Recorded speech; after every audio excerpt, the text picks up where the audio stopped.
niin vitun kantrimies. Vituttaa tää nurmikkon ajo.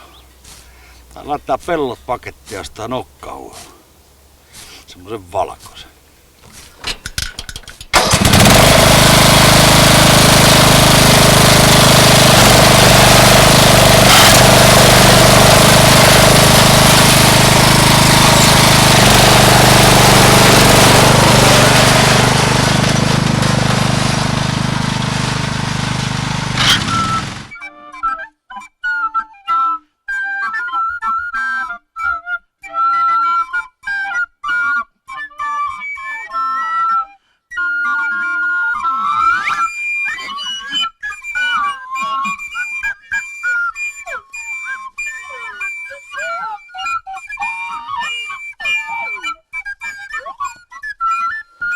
Ja täällä minä olen, pimeässä kuntosalissa. Koska ei kaupungilla ole varaa hankkia edes hehkulamppua.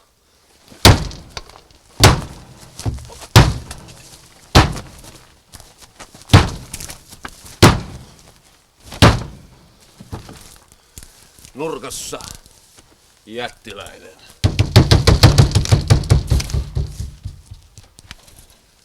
Hän on hiljaa, päätä pidempi kuin muut. Kuulen hengityksen. Hän on täynnä magmaa, kuin purkautumaton tulivuori.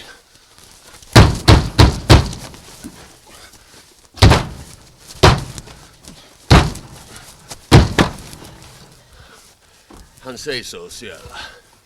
Ja todellakin, kun silmäni tottuvat, minä näen, että siellä seisoo jättiläinen päätä pidempi muita. Hänellä on vain nyrkkeilysortsit ja nyrkkeilykengät. Lattialla puuvillainen vyö. Todellakin.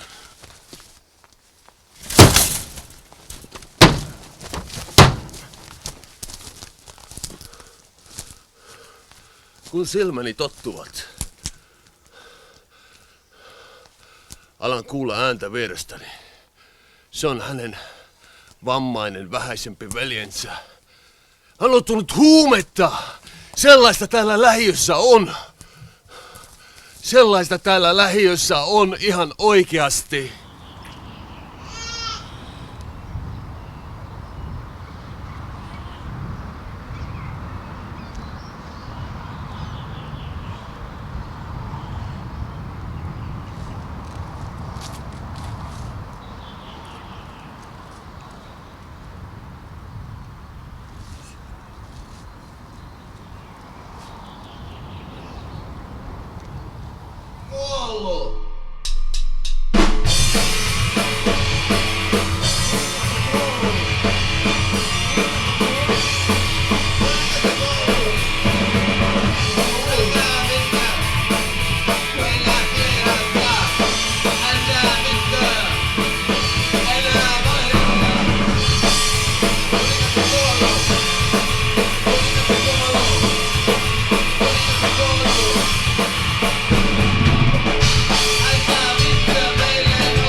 Siinä meni elämän toivellista, miksi kaikki on tänään niin murheellista. Mä en jaksa enää tätä kuristusta, miksei mistään löydy helpotusta. Miten missään voi olla näin surullista, miksi kukaan puhu tunteista. Mä en jaksa laulaa, mun pitää huutaa, itken vain ja halaan puutaa. Onko kenelläkään hyvä olla? Onko kenelläkään hyvä olla? Koivu oli tehty muovista, naapuriltakin kuoli kissa. 9 elämää täysin turhaan, systeemi julma, hänetkin murhas. Alakoulun opettajalla ompi ase, vaikka lapsilla on krooninen halivaje. Jättäkää rauhaan tai antakaa olla, Mellunmäki, Utsjoki, Babyloni, Rooma. Onko kenelläkään hyvä olla? Ja loppupeleissä ihminen kun kuolee, niin viimeiseksi tulee paska.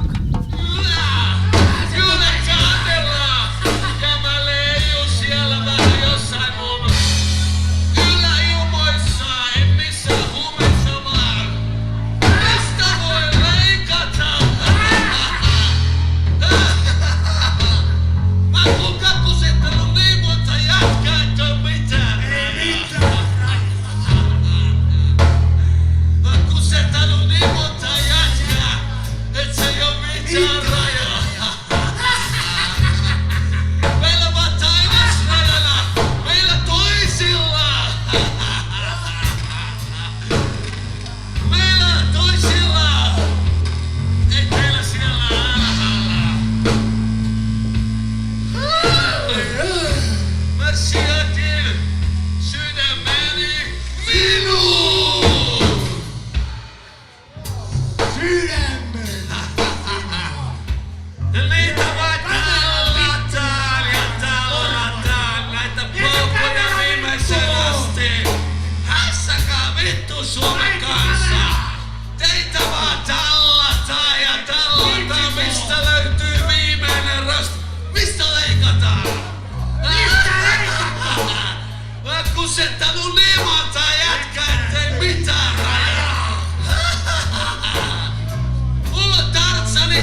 rauhallinen puisto. Täällä minun on hyvä olla. Allani levittäytyy levoton lähiö ihmiskohtaloineen. Täällä on vielä sitä jotain. Luonnon taikaa. Tuulen vireitä.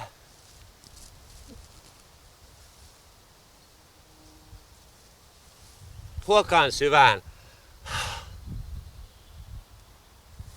Pöllö! Ja tuolla. Orava laulaa minulle luolastaan.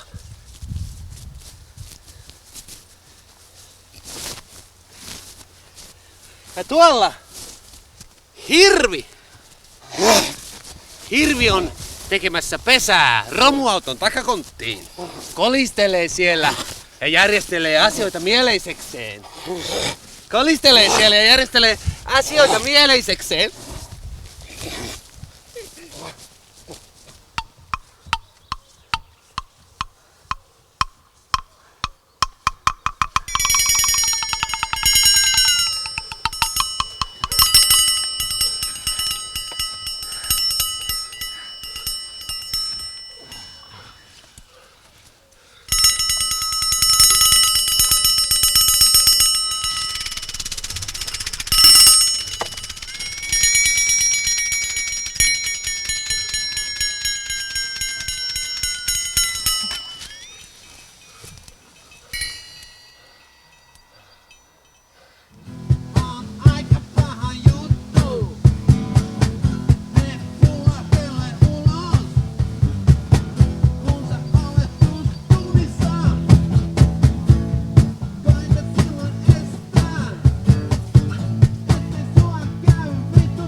Jetsetti vetää kokainiin. Kerjäläisen jalat amputoitiin. Ne krematoriossa poltettiin. Kukaan ei tullut hautajaisiin, sillä paha enkeli. Paha enkeli hallitsee meidän maailmaa.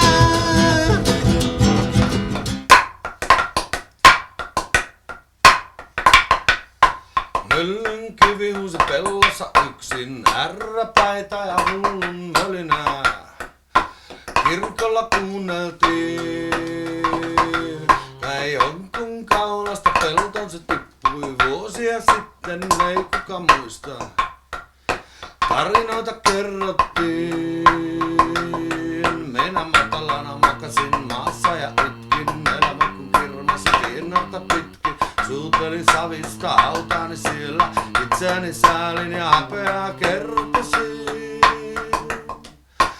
Hengitä vapaana ilman takaa.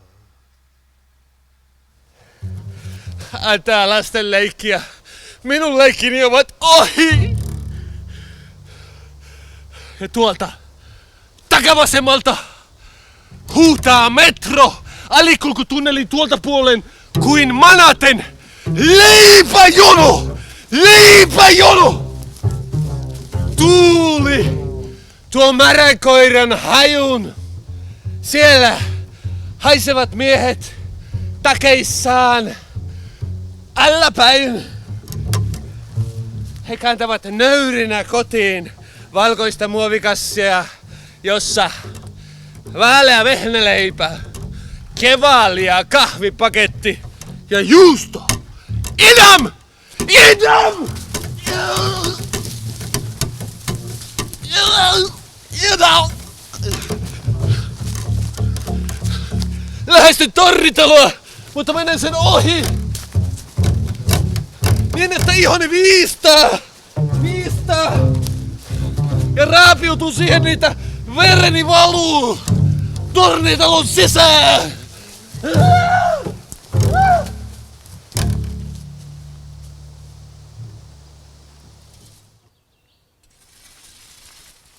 Lähestyn rivitaloa.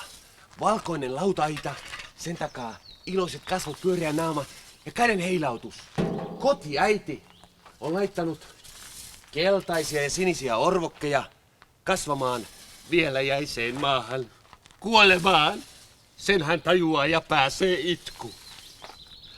Vaivalloisesti hän nousee ylös ainan takaa ja huomaan, että hän on viimeisillään raskaana. Valtava maha ja suuret rinnat, vaalea iho, jossa risteilee sinisiä suonia.